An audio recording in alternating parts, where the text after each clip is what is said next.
안녕하세요. 배신의 장미입니다. 오늘 이야기는 생각이 없어도 너무 없는 어느 한 시누이에 관한 사연입니다. 본인의 편안함만을 위해서 이 시누이란 사람은 올케에게 너무 막 나가는 행동을 한 듯한데요. 게다가 상처 주는 일까지 서슴지 않았고요.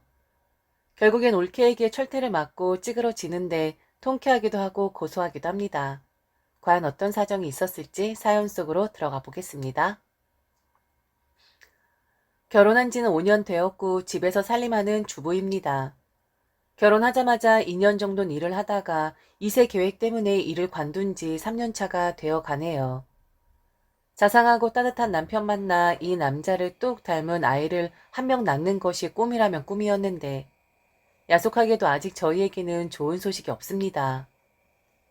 제 잘못인 것 같기도 하고 왜 아이를 품을 수 없는 몸이 된 건지, 왜 나는 엄마라는 소리를 들을 수가 없는 건지 비참한 심통으로 여러 해를 보냈었습니다.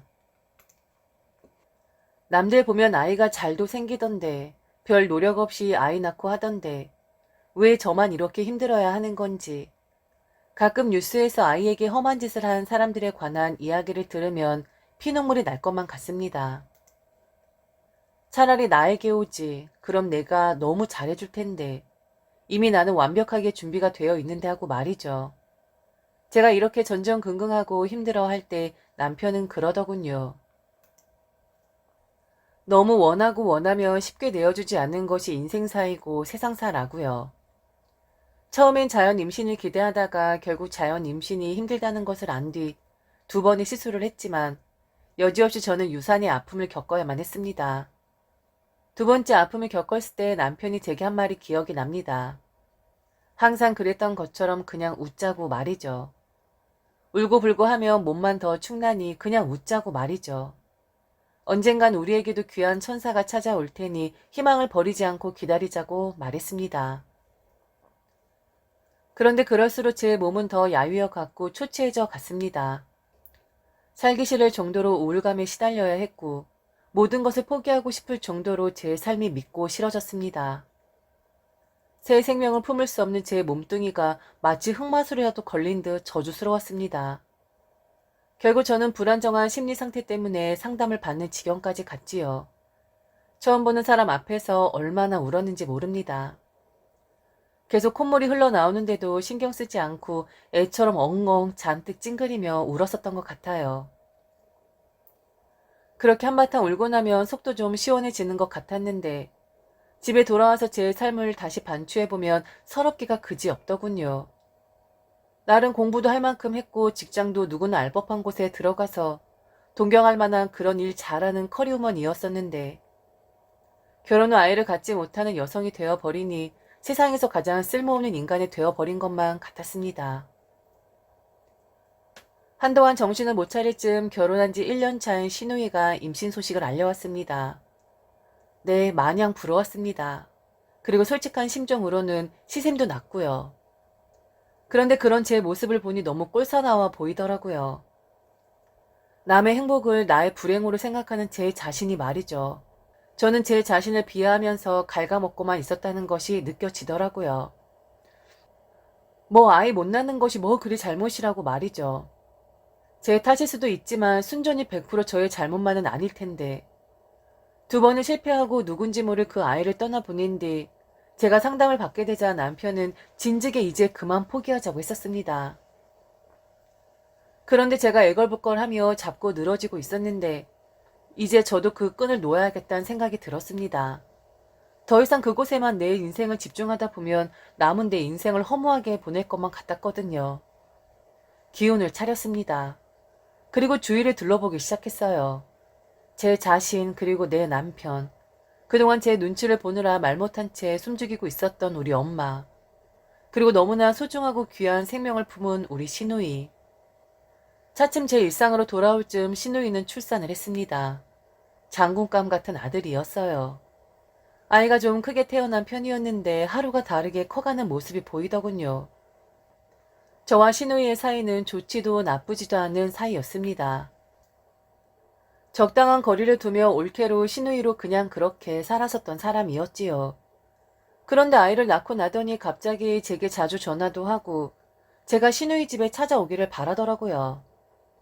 처음엔 좁은 마음에 조금 마음이 걸리기도 했었으나 이내 시누이가 왜 제게 계속 연락을 하는 건지 알 수가 있었습니다.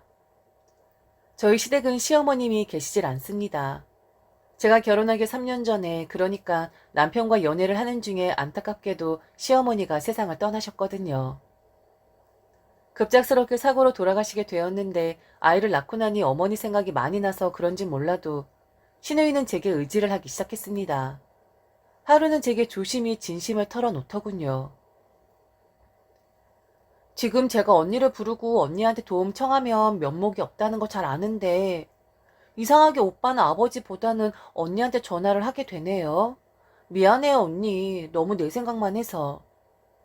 만일 엄마가 살아 계신다면 우리 엄마가 참 많이 좋아하고 도와줬을 텐데.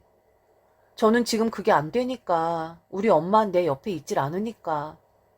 시댁에 도움을 청하고 싶어도 왠지 모르게 시댁 식구들은 좀 불편한 감이 없지 않아 있어서요. 미안해요, 언니. 진심으로. 그런데 지금 제가 도와달라고 매달릴 사람은 언니밖에 없어요.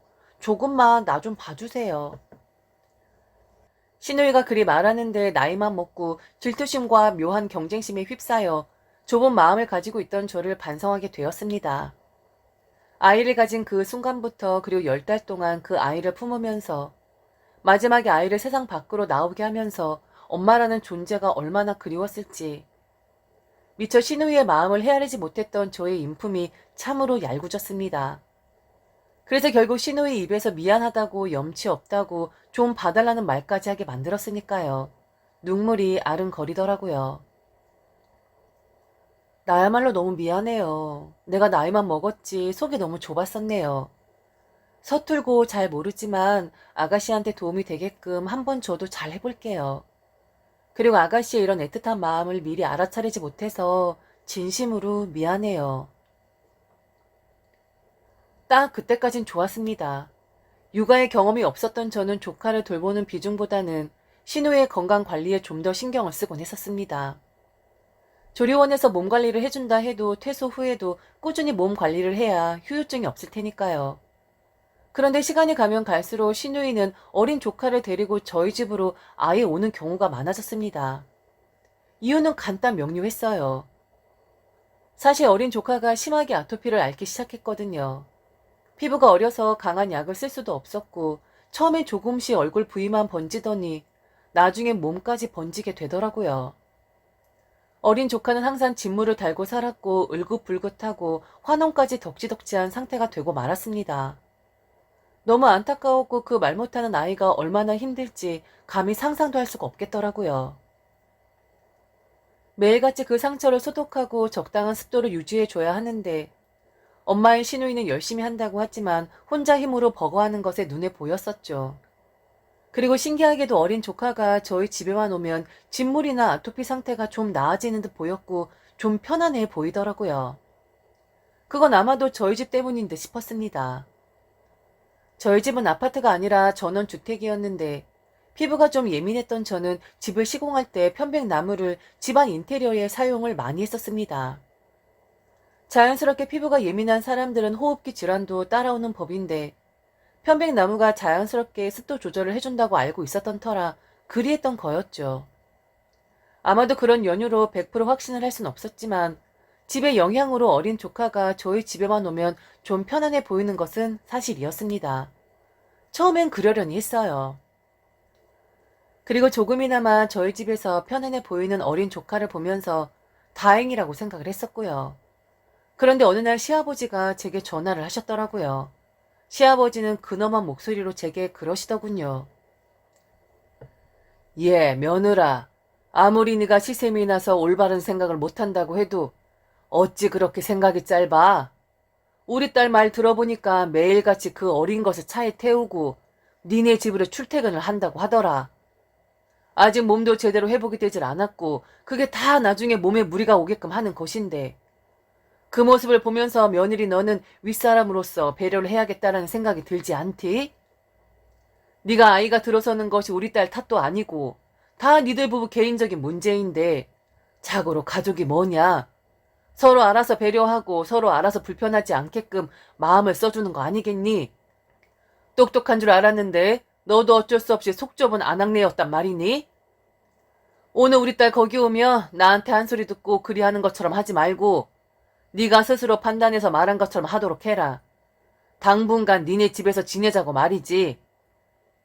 너도 심심하지 않고 말동무 생겨 좋고 더군다나 그 어린아이가 그리 편안히 한다는데 너는 우리 집 며느리이자 우리 딸한테는 엄마나 다름없는 사람이야. 그 정도 우리 집에서 너의 위치는 무거운 것이란다. 시아버지의 말씀을 듣는데 울컥했습니다. 마치 저를 탓하시면서 말씀을 하시는 것 같았거든요. 아이가 생기지 않는 것이 저의 부부의 개인사면 신우의 입장 또한 개인사가 아닐까요? 저 한마디에 그동안 제가 신우이를 걱정하고 마음 썼던 것들이 한순간에 깎아 내려가는 것 같았습니다. 그렇다고 시아버지에게 말대꾸를 하는 것도 조심스러웠기에 그냥 조용히 전화를 끊었습니다. 그날도 여지없이 신우이는 어린 조카를 데리고 저희 집으로 왔고 한껏 지쳐있는 모습이었습니다. 어젯밤 한숨도 못 잤다며 어린 조카를 제게 맡기고는 금세 잠들어 버리더라고요. 그 모습을 보니 짠한 마음도 들었고 엄마가 되는 것이 저리 힘든 것이구나 라는 생각이 들었어요. 하지만 한편으로는 시아버지의 말이 계속 마음에 걸렸습니다. 저를 탓하면서 제가 속이 좁아 신우이를 고생시키고 있다는 그 말 말이죠. 그래도 나름 잘 지내고 있다고 생각을 했었는데, 그리고 저 나름 배려를 한다고 생각을 했었는데, 이런저런 생각이 들면서 어린 조카를 바라보는데 그 녀석이 저를 보더니 배시시하고 웃더군요. 그 웃음을 보니 그래 너무 속 좁게 생각하지 말자. 어차피 며느리는 며느리이고 시아버지 입장에선 본인 딸이 우선이 아니겠나 라고 제 마음을 다독거렸습니다. 그런데 시아버지의 뜻을 신우이가 안 것일까요? 그날은 신우이의 행동이 조금 남달랐습니다. 그동안은 저희 집에 있는 동안 제게 조심스럽게 행동하는 것이 눈에 보였었는데 갑자기 저를 당연하다는 듯 하대를 하기 시작하더군요. 갑자기 사람이 왜 저렇게 변한 건지는 알 수 없었지만 좋은 마음이 싹 다 가셔버리게 할 정도로 신우의 모습은 나태 그 자체였습니다. 힘이 들어 어린 조카를 제게 맡기고 잠이 드는 경우들이 있긴 했었지만 그날은 유독 제게 어린 조카를 맡기기 시작했고 본인은 본인의 시간을 즐기고자 하는 모습이 역력하더군요. 제가 어린 조카의 부모가 된 것처럼 말이죠.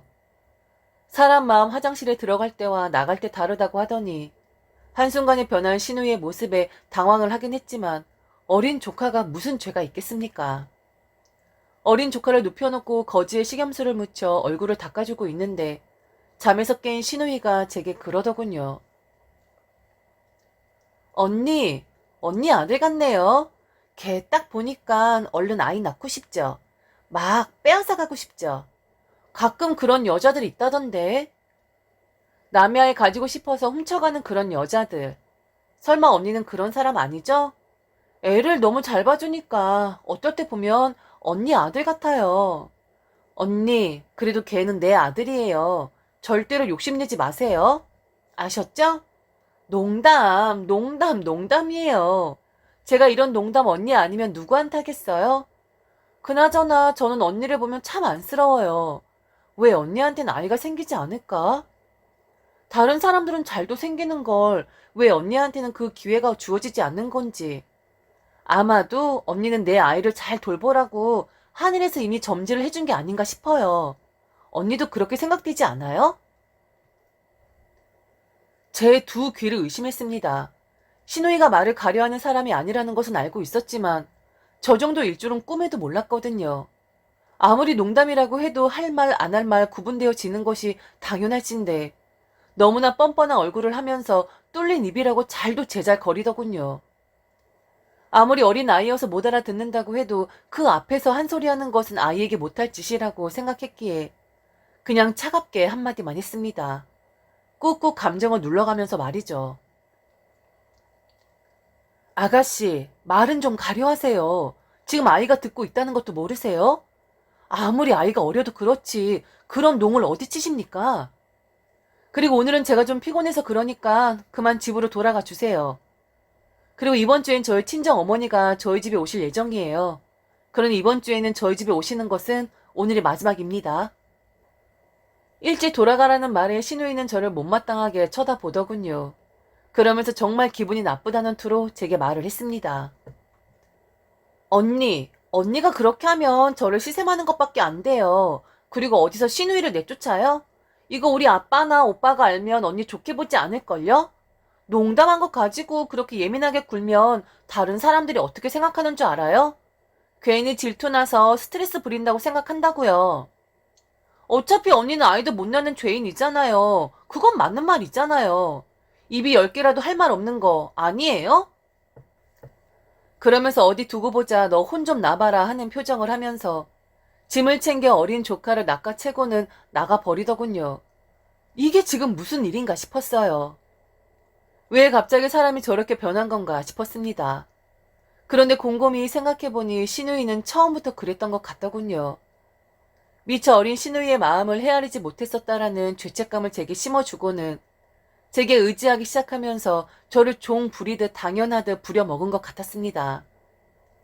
그땐 그런 생각이 들면 내 자격지심이겠지. 나이도 많은 사람이 이런 일에 감정적으로 휩싸이면 안 되지라고 저를 반성을 했었었는데 시누이는 교묘하게 저의 그런 마음을 이용해 먹었던 거였습니다. 한마디로 저는 시누이에게 농락을 당하고 있었던 거였죠.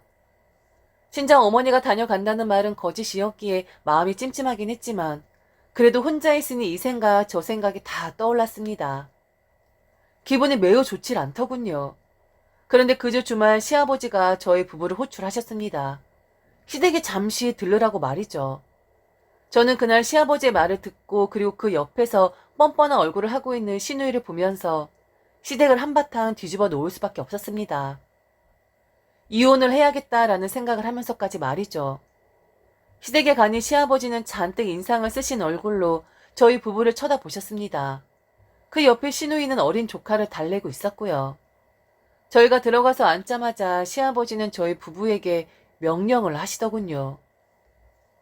오늘 중대하게 할 말이 있어서 이렇게 오라고 했다.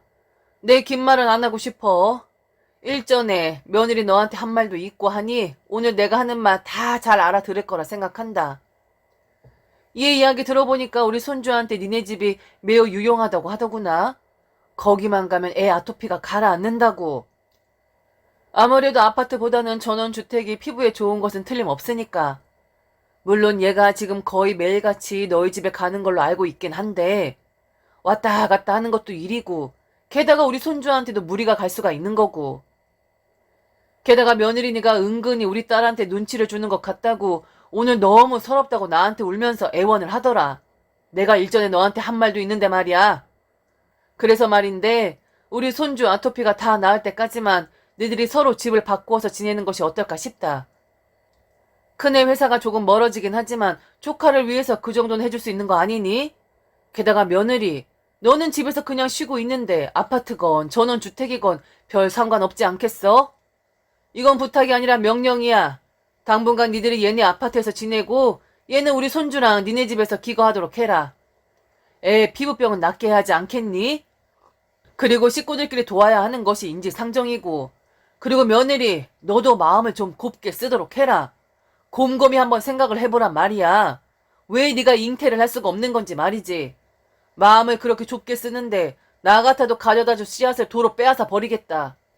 지난번에도 내가 그리 주의를 줬건만 어찌 이리도 사람이 속이 좁아. 그랬더니 그 옆에서 어린 조카를 안고 있던 시누이가 신경질적으로 이야기를 하더군요. 아니 아빠, 그게 아니라 애 피부병이 언제 나을지도 모르는데 당분간이라고 하면 어떡해. 의사 선생님이 그러는데 이거 평생 관리해줘야 하는 거래. 잠시 가라앉았다가 성인이 되어서 많이 다시 아토피가 도지게 되면 그땐 정말 답이 없는 거라고 했단 말이야.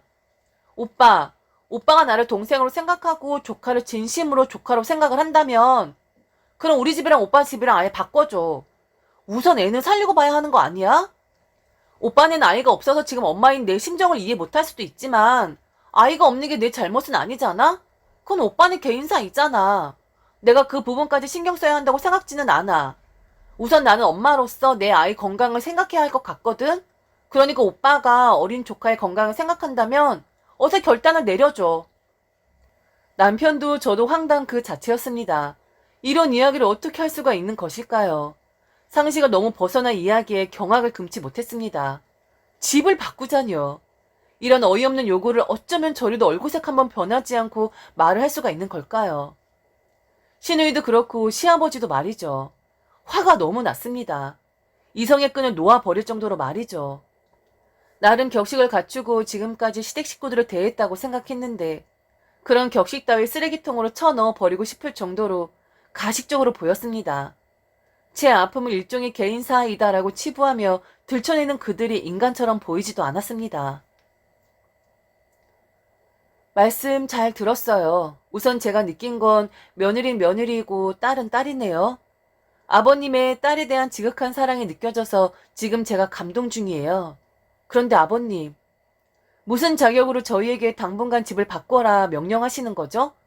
아가씨 또한 무슨 자격으로 집을 아예 바꾸자고 하는 거죠? 제가 아이를 못 갖는 것이 개인사이기 때문에 배려를 할 필요가 없다고 하셨죠?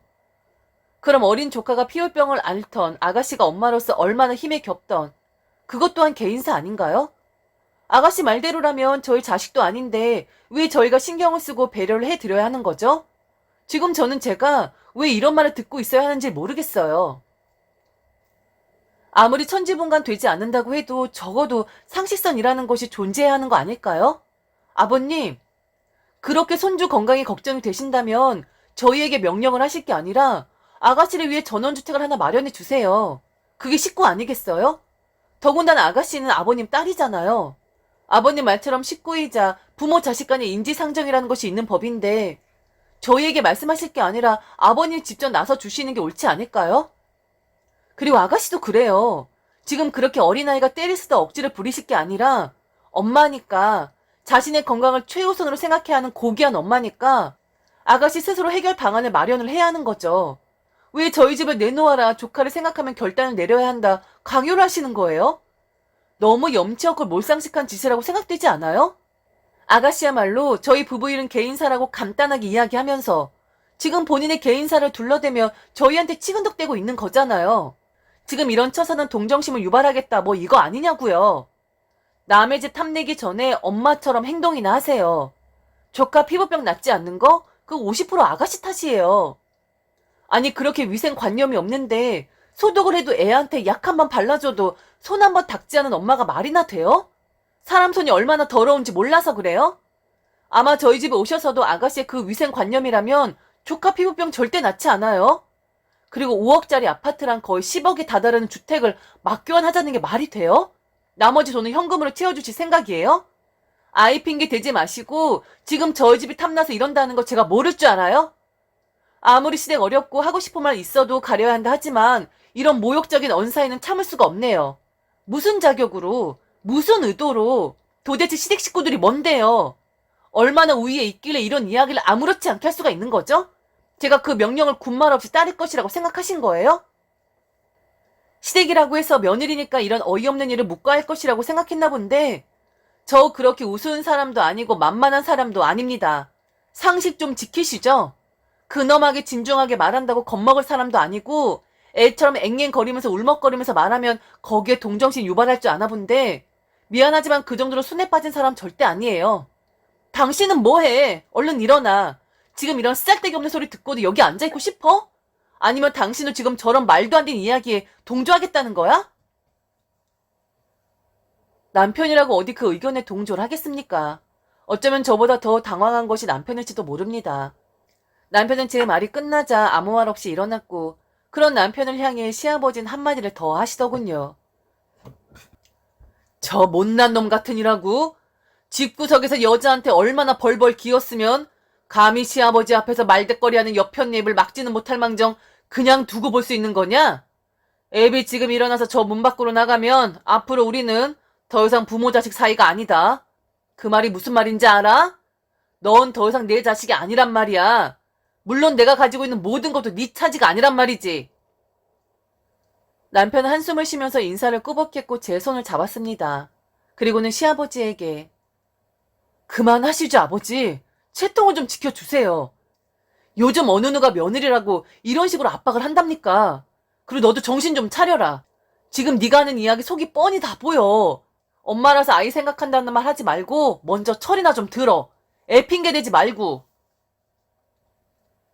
남편이 큰 소리를 내자 시아버지는 더욱 큰 소리를 치시더니 재산이 어쩌고 저쩌고 대대손손 이러쿵 저러쿵 하시더군요. 다시는 시아버지와 시누이를 안 볼 생각으로 저도 안면 몰수하고 차갑게 쏘아 붙였습니다. 아버님, 그렇게 대대손손 물려주실 재산은 있으시고요. 받을 생각도 없고 주실 것도 없다는 거 잘 알고 있어요. 그리고 만일 저희에게 물려주실 재산 있으시면 아가씨 집 한 채나 마련해 주세요. 그리고는 집을 나와 버렸습니다. 뻔뻔한 시아버지나 철없는 시누이나 다 거기서 거기겠죠. 말도 안 되는 상황에 심력을 쓴 나머지 한동안 몸 이곳저곳이 쑤셔왔습니다. 제가 너무한 겁니까? 어린 조카를 위해서 10억이든 20억이든 집을 내어 주었어야 했던 것일까요? 그게 맞는 윗사람의 처신이었을까요? 나중에 시누이는 그러더군요. 제가 아이를 못 낳았기 때문에 아직 어른이 덜 된 것이라고 말이죠. 어쩌면 자기보다 더 철없고 상식 없는 사람이 저인 것 같다 했습니다. 술술 내뱉는 그 입 다치기 싫으면 닥치라고 쌍욕을 해 주었어요. 참 이해가 안 가는 부분입니다. 식구가 되면 서로 집도 바꿔 살고 상황에 맞춰서 시세에 맞지도 않는 집을 서로 바꾸기도 한답니까? 참 어디 법도가 그러한지 모를 일입니다. 지금까지 들어주셔서 진심으로 감사합니다. 이상 배신의 장미였습니다.